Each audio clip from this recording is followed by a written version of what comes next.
Welcome to the Businessmen and Women of Color podcast. I am your host, Ann Austin, and it is my pleasure to bring quality programs to all of you.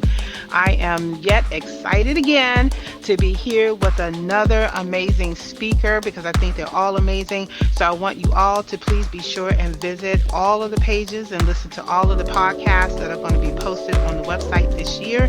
There's a lot of good information that everybody is sharing, so please take advantage of this opportunity. Just in case you didn't know, the purpose of the Businessmen and Women of Color podcast is to not only share business and industry information, but we're also encouraging job seekers and career workers to enter their line of work so that they have a better understanding of what that industry has or how it's changing. I would also like to take a moment to thank our corporate sponsors, a family of authors, Butler Armstead Consulting Solutions, Human Resource Learning Center, JNF Enterprises, and Women Offering Wealth, along with our business partners and sponsors who is helping to make this event a success. So again, I'm here today with another inspiring person who is not only reading the books, but he's also writing the books and he's helping other people with all the books. So I would like to welcome to the podcast Dominique Brightman. Dominique Brightman is a library assistant and a professional speaker in Baltimore, Maryland. He is also the author of Going North, Tips and Techniques to Advance Yourself. I really like that title. He was raised in church and he received a head start in public speaking very early on when he was a little boy, and it actually led him to winning third place at the state level speech competition while he was in grade school. And that inspiration later transpired into having him really pursue reading and writing career where he has read hundreds of books, and he actually works to help others become a better version of themselves through reading and through other forms of self-development. In addition to his professional experience, he has a Associate of Applied Science degree in Network Technology from the Community College of Baltimore, and he also uses his technology experience to help other hundreds of people who he has touched to complete their digital resumes and to become more savvy. So I would like to bring to the podcast Dominique Brightman. How you doing, Dom? Oh, I'm doing fabulous, Ann. Thanks for having me. You're welcome. You're welcome. So, Dom, you are a library assistant, and when we met, we were going to have you come to one of the Prince George's County school systems who put out a call for speakers to do a career day, and you kind of reached out to me, but they ended up changing the date. And so I said, hey, why don't you be on this podcast? And I'm really interested to know more about your experience as a librarian. Why did you choose that career field? And how did, I know that you got inspired when you were a little boy, but I kind of want to get in deep. Like, what was it? What was the book that you had that made you say, okay, I wanna pursue this line of career? Yeah, it's funny you asked that. It was kind of by accident, but at the end of the day, nothing's really by accident. It was a happy coincidence that it started off as a summer job, but then a few years down the road, as I was getting better and working the side job as just a library assistant and being part-time, I actually wanted to pursue a full-time because I came across a few books in the leadership section of the library, some books especially by John Maxwell, and inspired me to just do better and just wanted to get better at just helping people and not just reading great books, but to hopefully one day inspire others. And writing my book was actually a part of that. Writing my first book was part of that, but it's just really an amazing thing. It actually transformed from just me wanting to better myself, but one day realizing through meditation that, hey, I can be a public speaking librarian, just go out there and speak and actually motivate people to read. Because when you think of a librarian, you don't think of a librarian giving motivational speeches at all. No, I've never heard of that before, and I'm almost wanting to say you're the only one out there doing that. And I'm glad that you're using your speaking ability to further education through reading. So tell us about some of the things that you've been doing in terms of your speaking and reading. Yes, as mentioned in the bio earlier, read hundreds of books, but it's one thing to read books, another thing to go out and actually implement some of the stuff you read in some of the nonfiction titles that have the advice. And one of the books I actually came across mentioned Toastmasters International. And it's an international organization that's nonprofit, been around for 90 plus years, and they have chapters all over the world, over 320,000 members worldwide. And out in the Baltimore area, I just went to my local club out in the Randallstown area and started just giving speeches there. Worked through the first manual, which was 10 speeches called A Competent Communicator. Gave those speeches, but then I actually went to a couple conferences that they host in different districts. This district, it incorporates around Maryland, DC, parts of Virginia, and as well as the whole state of Delaware. And actually came across certain people that inspired me, like, hey, if you're here, you can probably do more and be an area director and just get into leadership and help out people. So it's just a lot of stuff. Just reading the books and actually going out and taking action, joining Toastmasters, getting around other speakers, and being a part of that laboratory that helps you to experiment what works, what doesn't work, what can you do to actually improve, what you should take out, and things like that. Because sometimes I may tell a joke at one place, it may fly, and then another place, it may not work. My delivery may be stronger at one area, and it could always improve in another. So that's actually where it all just started to at least take form and actually morph. Because one thing's for sure, I may have been raised in the church, but I kind of had the preachy style from listening to all the Baptist preachers up in the pulpit every Sunday talk about how they're going to close, and then it's 30 minutes later and they're still waiting to close. So that really isn't going to fly, especially in today's society where folks don't want someone really yelling at them, and they actually just want someone to talk to you. That's kind of why TED Talks are so popular nowadays, because folks are sharing their information, sharing their life experiences and what they've learned. So it just helped me in that regard. Okay, that's wonderful. So, what are you talking about? Certain types of books? Are you focused on any particular topic when you're going out there and teaching people about reading literacy and all that? Yes, I've mostly delve into nonfiction, but to go deeper, mostly self-help, leadership are my main topics as well. Every now and then spirituality as well, because at the end of the day, if you want a form of success, you're gonna have some kind of spiritual grounding. I'm a Christian myself. It doesn't matter if you're Buddhist or if you're Muslim. It doesn't matter as long as you have somewhere where you can draw from within, where you can go deep inside yourself. You can actually meditate, go deep inside yourself and realize that there's true power within spiritual in your spiritual walk, especially personally with me, with Christ himself, Jesus Christ, who died on the cross for the sins of those who believe and those who are lost. And it gives you that extra edge, that sense of power, that source of power to just really, really tap in and help people. And leadership is another thing, because another thing about leadership, it's so popular now today, especially with job seekers. I've read a couple articles before on Forbes, Inc.com, Entrepreneur Magazine, that leadership is a skill that's in high demand. And there are thousands and thousands of books that you can read in your local library or go to a bookstore and buy. But it's better to actually at least read a few books and see what works, and just join a local volunteer organization. So leadership is a big thing. And also, to add more about leadership, is the fact that at the end of the day, we're all leaders, because the day you walk out the door of your home, you're going to be influencing somebody, whether it's that friend, that relative, whether it's your coworkers, or they just could be influencing you. So leadership is a huge thing. Okay. So so the people who are listening who are young folks like yourself, can you just break down your definition of what leadership is, because it has so many definitions, and I kind of want you to speak to those students who are high school students or maybe even middle school students from parents who are having them listen to this particular podcast. Yes, if I could just drill it down into one simple sentence, is actually what one of my coaches, Daniel Alley, mentioned, is that leadership is people see, people do. Because everyone has that person that they may see and that they may want to emulate at home. It could be with the parents, or it could be their friends. I know one time when I first first was in middle school, I wasn't really good at making friends. I was an introvert, but then a few guys, they called me over and asked me to sit and have lunch with them, and I learned from them, especially since they were in a grade above mine, which was really phenomenal because I got to learn from them.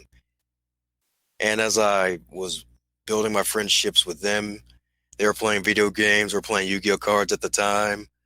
I like Yu-Gi-Oh cards too. It's like, hey, it's like a meet you two moment Yeah, where I you like real Yu-Gi-Oh cards too. We even play Magic the Gathering. Isn't that something? nice, We nice, do. We do. nice. We love, I mean, we love that kind of stuff. It's fun. It is. Okay, I didn't mean to make you digress, but we're big Yu-Gi-Oh, Dragon Ball Z, Magic the Gathering Oh, heck fans, yes. We like all that stuff. But it's those type of things that get people interested, and I like the fact that you're kind of implementing a little bit of that into their interest. Yeah, exactly. Because at you have these big topics that a lot of people like to write about, but at the same time, you have to drill down and realize and try to make it simple for everybody. Because it may be a complicated thing, but take the parts that are not complicated, add it to your life, and see how it works for you. Okay. All right. So I don't want to make you laugh like that again. I know that was funny talking about It's Yu-Gi-Oh and all stuff, good. but it's all good. It's all in fun. So speaking of leadership, okay, and thank you for that definition. On your bio, it says that you were awarded a leadership award, and you're the youngest area director. Talk to us about that. Yes, another thing about Toastmaster International, it's a lot of folks that are in their 30s and above, some folks that are, of course, senior citizens as well. And it was a big deal at the time, especially to me when I learned about that fact, is because it gave me the confidence to realize, hey, age is really just a number, especially in the 21st century. There's this guy out there by the name of Caleb Maddox. He's like 14, a motivational speaker who makes probably about 100 grand a year because his dad was a motivational speaker and he coaches him. So I was like, hey, at 23, actually being the youngest in the region of a few states, it's a big thing because it gives you that confidence boost and it gives you the realization, that aha moment, like, hey, I got to really do this. I got to really go out there and just do the best that I can, no matter what, because youth may be a big thing and age may not be a number nowadays with the internet and everything, but it's still a great feeling. It's a big confidence booster. And it actually gives you a chance to learn from others as well because you got that big Absolutely. target on your back. Right. So how do you think this impacts the youth or people of your age when you tell them that you are an area director and you're the youngest in your region? What is your experience of their reaction when they find out that this is who you are now? I guess it gives them the confidence, really, just again the whole confidence factor is the fact, like, hey, at 23, if I'm talking to a 14-year-old, they might consider me old, especially if I start playing some jazz music. But at the same time, it's just a big thing of, hey, you can do it at your age, because there are some things that and some people that I can reach, but there are people that I can't reach that they too might be able to reach, because 23, it's still a young number, but there are still folks out there who are even younger than both of us that can even do more than us. So it's really just to go out there, seek opportunities, seek challenges, and try to dominate the competition. Awesome. Is that the advice that you would give young people who want to be a librarian or a public speaker or maybe even just going up to Toastmasters and doing what you do, right? Right, just go out there, give it a shot.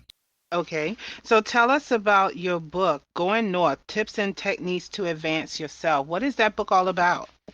Yes, Going North, Tips and Techniques to Advance Yourself. First ever book, millennial self-help offer, which is great, but the book itself is phenomenal. It's a synthesized package of most of the books that I've read and learned from, and I've taken some of the strategies and advice that I've implemented in my life that has brought me a form of success, and I've compiled it all into this small package book that is good for just about anybody, because one, we're in the 80D generation where you got about 10 browser tabs open in your Google Chrome browser, and everybody's distracted by everything. So the book is nice, small and compact. It's full of quotes, stories, and everything that's just helped to give you that jolt of inspiration to just want you to do more in life and just go out there and get it.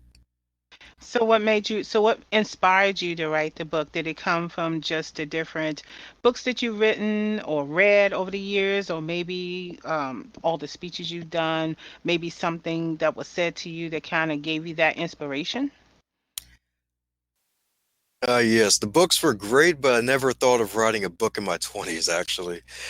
It came down actually to one time when I was at a conference, and at the time I was networking with other people, and I created this list of books to read. And I had a coach at the time who advised me to, hey, just create a reading list of your favorite books because you recommend some good books to me, even. And this was my performance coach at the time. And he said, go out, laminate, sell them, hey, give them to people. And I was giving it to all these random people at this conference. And this one lady I gave it to, she just paused for a moment, looked at the list, then looked at me, looked right back at the list, and looked at me and asked, where is your book? Why? And, and I'm Where's your book, right? exactly, I'm like, what? My book? I was 22 at the time. Like, I'm 22. How the heck am I going to write a book? And two, I sucked at English class in high school. So how the heck am I going to write a book? Okay. Well, you did it though. How did it feel when you wrote the book? It felt really, really good because it's something that manifests in reality. It's almost like you're a creator. It's almost like those professional wrestlers who first win the World Heavyweight Championship. They just stare at it for a long time and they're just so darn elated. That's kind of how it like was for me. I as soon as I got my first copy, I just stood there and I just stared at it, looked at my name in the bottom. It was an utter disbelief that my name is at the bottom of a book and someone is actually going to read this and it's going to be amazing because never in my lifetime until a couple years ago I never thought I'd be an author and let alone doing it in my early 20s, which was great. It's a Right. really great feeling. Yeah, that's fantastic. And that's why I like to promote everybody who's written a book. And I really applaud them because it's a lot of effort to sit back and think of something that will not only help you, but it also helps everybody else. And they're going to hear me say this in almost every single podcast. You have to go out there and get these tools. You know, they are out there. And obviously, you're saying we got to go north and find out how can you advance yourself, whatever that means to you and how you can apply it. So I really appreciate that you wrote a book about it and not just reading the book, but you talking about it and you got tools to talk about it and then you're going out there and you're letting people know that regardless of your age, whether you're young or you're old, that you can actually do what you set out to do. So what other things are you involved in terms of your career, either as a librarian or a public speaker? Yes, right now working on the sequel to Going North because there was a few things I could have added, but I gave myself a distinct timeline of 1 year to get it done. So be on the lookout for that October 2018. Also working on doing a couple more book signings. Also, if you're out in the Baltimore area, working on doing a book signing out at the Wisdom Bookstore out on Liberty Heights. Hopefully that'll be next May. And also Toastmasters, mostly just practicing there. If you're, this is the fifth time you heard about Toastmasters or the first time, just check it out. Visit your local club. You might even see me giving a speech or just talking to someone at one of the groups.